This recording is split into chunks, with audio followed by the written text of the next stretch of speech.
নবীজি কিরকম মানুষ ছিলেন আপনারা অনেকে জানেন। অনেকে মনে করেন যে নবীজি খুব কঠোর মানুষ ছিলেন।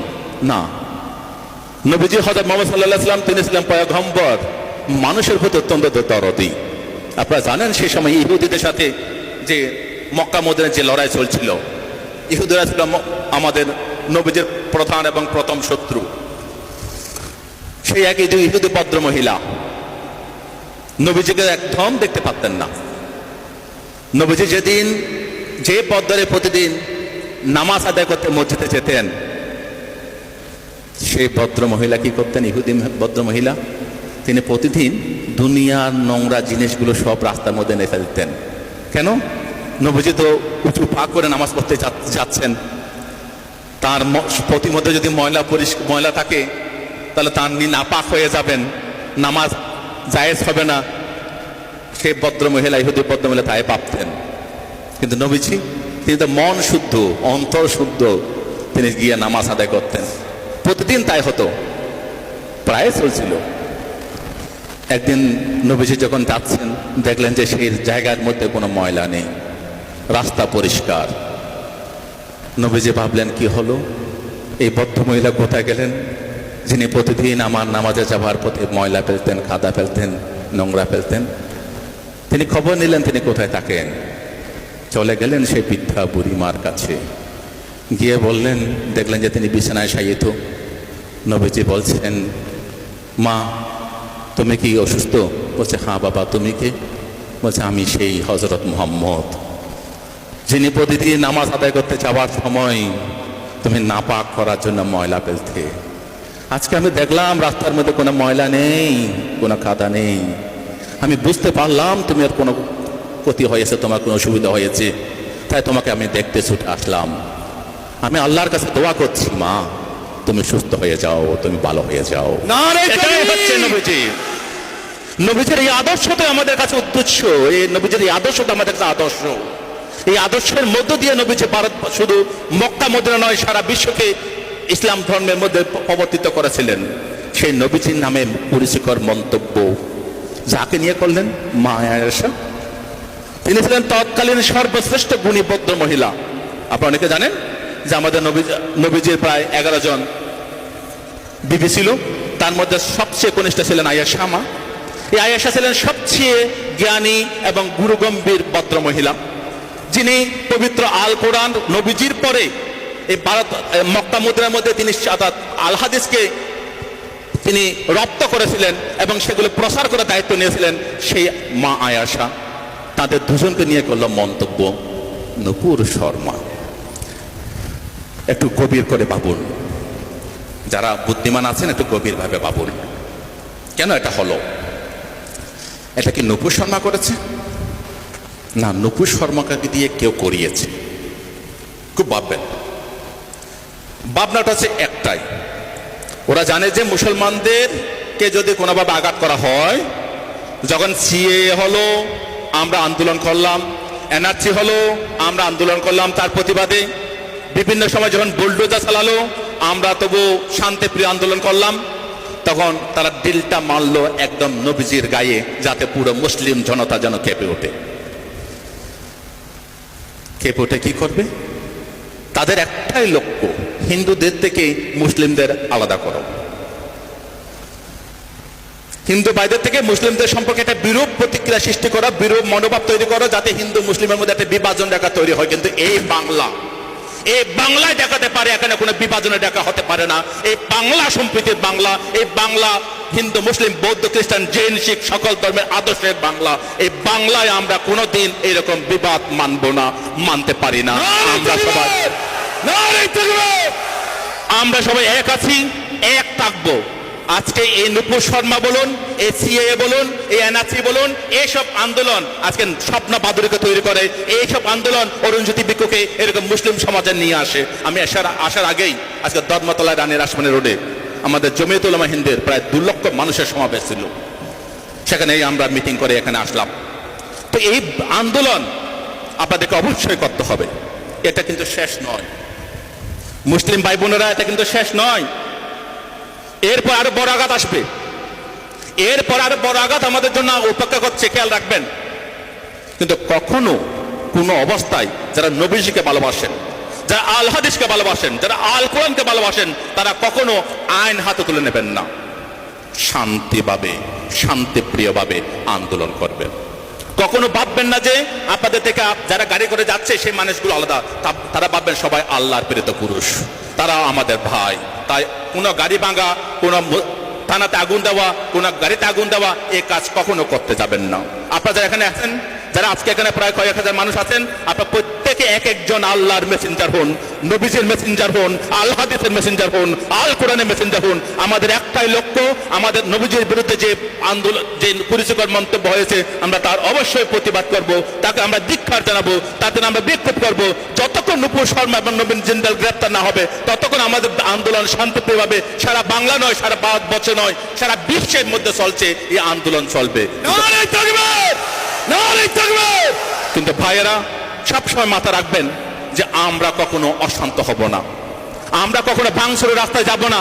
সেই দিন যখন আসবে তখন ডাক আসবে, যেদিন জিহাদ ঘোষণা হবে সেদিন নামবেন, এখন নয়, এখন সময় নয়। আমাদেরকে মাথায় রাখবেন যে আমাদের হিন্দু মুসলিমদের মধ্যে আলাদা বিভাজন রেখা তৈরি করে 2024 ইলেকশন জেতার পায়তারা করছে এই সরকার। 2024 ইলেকশন যখন সামনে আসছে, তখন এইরকম কাণ্ডগুলো ঘটায়। আপনারা খেয়াল করবেন, প্রতিবার ইলেকশন আগে এরকম কাণ্ড ঘটাবে, হিন্দু মুসলিম আলাদা করে হিন্দু ভোটগুলোকে এককাট্টা করার চেষ্টা করবে। তাই আপনারা সবসময় চেষ্টা করবেন। নবীজি কি করতেন? আপনাদের আজকে নবীজির জন্য আমরা গলা ফাটাচ্ছি, সেই নবীজি কিরকম মানুষ ছিলেন, তিনি কি করতেন? তার রাস্তায় যখন কাঁটা ফেলা হতো, তিনি কাঁটা বিশেষ সরিয়ে দিতেন। তিনি কারো রাস্তায় কোনোদের কাঁটা হয়ে দাঁড়াননি। তিনি কি বলেছেন? তিনি বলেছেন যে তোমার প্রতিবেশী, তিনি ইহুদি হতে পারে, তিনি কুরাইশ হতে পারে, তিনি নন মুসলিম হতে পারে, কিন্তু তোমার প্রতিবেশী যদি নাকিয়ে ঘুমিয়ে থাকে, তুমি যদি খাও, সেটা তোমার জায়েজ হবে না। কত বড় কথা যে তুমি তোমার প্রতিবেশীকে ভালোবাসো, তোমার প্রতিবেশীর প্রতি তুমি সম্মান করো। এই রকম কথাগুলো নবীজির মুখ থেকে বেরিয়েছিল। আপনারা জানেন, একদিন এক ইহুদির লাশ নিয়ে যাওয়া হচ্ছিল। হযরত মুহাম্মদ সাল্লাল্লাহু আলাইহি সাল্লাম তিনি দেখতে পেলেন যে একটা লাশ যাচ্ছে। নবীজি সরে দাঁড়ালেন, তাকে তার জন্য আল্লাহর কাছে দোয়া করলেন। তখন তার যারা সখী ছিল, যারা সহচর ছিল, তারা বলছেন, নবীজি, হযরত মুহাম্মদ আপনি এটা কি করছেন? এতে বিধর্মী লাশ, আপনি বিধর্মীর জন্য এটা কেন করছেন? তখন নবীজি বলেছিলেন যে এই একজন মানুষ, মানুষ হিসেবে তার মঙ্গল কামনা করা, দোয়া করা আমার কর্তব্য, আমি সেই দোয়া করছি। তিনি হতে পারে ইহুদি, তিনি হতে পারে নন মুসলিম। তো সেই রকম আমাদের নবীজির প্রতি যদি অসম্মান করা হয়, কুরুচিকর মন্তব্য করা হয়, তাহলে আমরা কখনো চুপ থাকতে পারি না। এটাই মাথা রাখবেন। এই বাংলায় আমরা হিন্দু মুসলিম বৌদ্ধ খ্রিস্টান জৈন শিখ আমরা একতাবদ্ধ হয়ে আছি, একতাবদ্ধ হয়ে থাকবো। আমরা এই যে আপনার গত বছর এবং এই বছর পরপর 3 বছর আমরা আমার টালিগঞ্জ বুদ্ধ মন্দিরে রমজান মাসের আমি রোজার ব্যবস্থা করেছি। এই বছর 2 বার করেছি রোজা, অর্থাৎ ইফতার যারা করেছে, রোজা যারা রেখেছে তাদের ইফতার খাইয়েছি আমি। ইফতার আমিও নিজেও অর্থাৎ আমাদের এই ইফতারের বিভিন্ন জায়গায় সামিল হয়েছি। আপনারা দেখতে পাবেন এই বাংলায় যে সম্প্রীতি রয়েছে, এটা কিন্তু সারা ভারতবর্ষে কোথাও পাবেন না, তেমন নেই। বাংলায় একটাই মুখ আছে।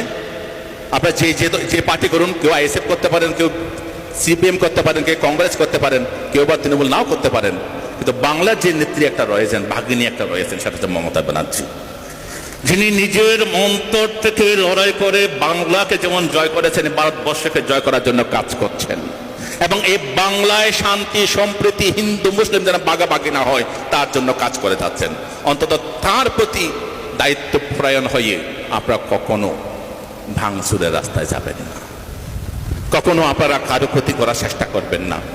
নবীজিকে ভালোবেসে, নবীজির আদর্শের মানুষ যারা আমরা, আমাদেরকে সবাইকে নিয়ে একত্র হয়ে, একতাবদ্ধ হয়ে আমাদেরকে কাজ করতে হবে।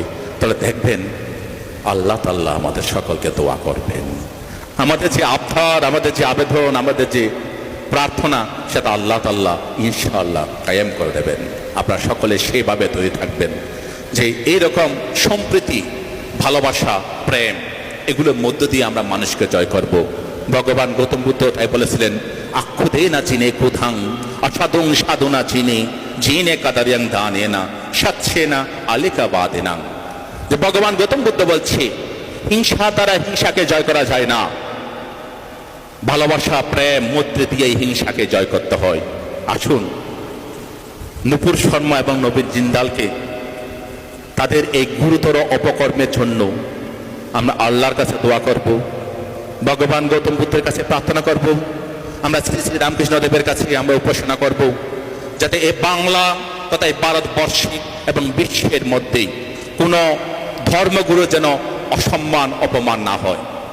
আজকে দেখতে পাচ্ছেন আমেরিকা পর্যন্ত গতকাল ভারত সরকারকে সতর্ক করেছেন যে ধর্ম নিরপেক্ষতা নষ্ট হচ্ছে। হযরত মুহাম্মদ সাল্লাল্লাহু আলাইহি ওয়াসাল্লামকে নিয়ে যে বক্তব্য পেশ করা হয়েছে সেটা আমেরিকা থেকেও প্রতিবাদ জানানো হয়েছে, চীন থেকেও প্রতিবাদ জানানো হয়েছে। প্রায় ৬৮টি দেশ প্রতিবাদ জানিয়েছেন, শুধু আরব কান্ট্রি নয়। তো এর মধ্য দিয়ে কি হচ্ছে, আমাদের সবার মাথা হেট করে দিচ্ছে এই সরকার, আমাদের সবাইকে মাথা নিচু করে দিচ্ছে। ভারতবর্ষে যে একটা সুনাম, একটা সুযশ, একটা সুখ্যাতি ছিল, এই বিজেপি সরকার সবার মাথা নত করে দিচ্ছে, বিশ্বের কাছে ভারতবাসীর মাথা হেট করে দিচ্ছে। তাদের যে বিভাজন নীতি, তারা যে হিন্দু মুসলিমের নীতি নিয়ে হিন্দুদেরকে তুলে ধরে এটাকে হিন্দুস্তান করার চেষ্টা করছে। আমরা এই ভারতবর্ষকে হিন্দুস্তান চাই না, আমরা এই ভারতবর্ষকে ভারত হিসেবে চাই, ভারতবর্ষ হিসেবে চাই। সেই আবেদন জানিয়ে আমরা নবীজির প্রতি যে অপমান, যে কুরুচিকর মন্তব্য করা হয়েছে তার তীব্র ধিক্কার জানিয়ে নূপুর শর্মা এবং নবীন জিন্দালের অবিলম্বে গ্রেপ্তারির দাবি জানিয়ে তাদের দৃষ্টান্তমূলক শাস্তির আবেদন করে আপনাদের সকলকে শান্ত, সম্প্রীতি এবং ঐক্যতা বজায় রেখে বিক্ষোভ প্রদর্শনের আহ্বান জানিয়ে আজকে উলামা পরিষদ মিনাকা ব্লক থেকে যেই বিক্ষোভ সমাবেশ এখানে করা হলো, আমাকে যারা এখানে আসার জন্য আমন্ত্রণ জানিয়েছেন, আমাদের গিয়াসউদ্দিন থেকে তাজউদ্দিন ভাই, আমাদের শফিকুল ইসলাম, তাদের সকলকে আমার কৃতজ্ঞতা জানিয়ে আপনারা যারা আমার প্রিয় ভাইয়েরা আছেন, বোনেরা আছেন, আপনারা প্রত্যেকেই সম্প্রীতির জন্য কাজ করবেন, শান্তিপ্রিয়ভাবে লড়াই করবেন। যেদিন আমাদের ডাক আসবে সেদিন রাস্তায় নামতে হবে, কিন্তু এখন যদি আমরা রাস্তায় নেমে পড়ি তাহলে ২৪-এ কিন্তু ওরা জিতে যাবে।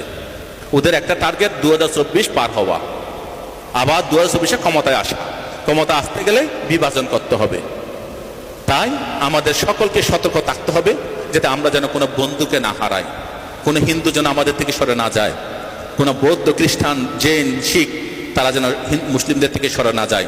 আমাদের যে মেলবন্ধন, আমাদের যে ঐক্য, আমাদের সম্প্রীতি সেটা যেন বজায় থাকে, তার অনুরোধ জানিয়ে আমার বক্তব্য শেষ করছি। আমি আল্লাহ তাআলার কাছে প্রার্থনা করি আপনাদের সকলের যে আবেদন আল্লাহ তাআলা সেটা মকুব করুন, সেটা আমাদের সকলকে দিন। এবং নূপুর শর্মা এবং নবীন জিন্দালের অবিলম্বে গ্রেপ্তারের দাবি জানিয়ে আমার বক্তব্য শেষ করছি। উপরের থেকে ভালো থাকুন। নারে তাকবীর, নারে তাকবীর।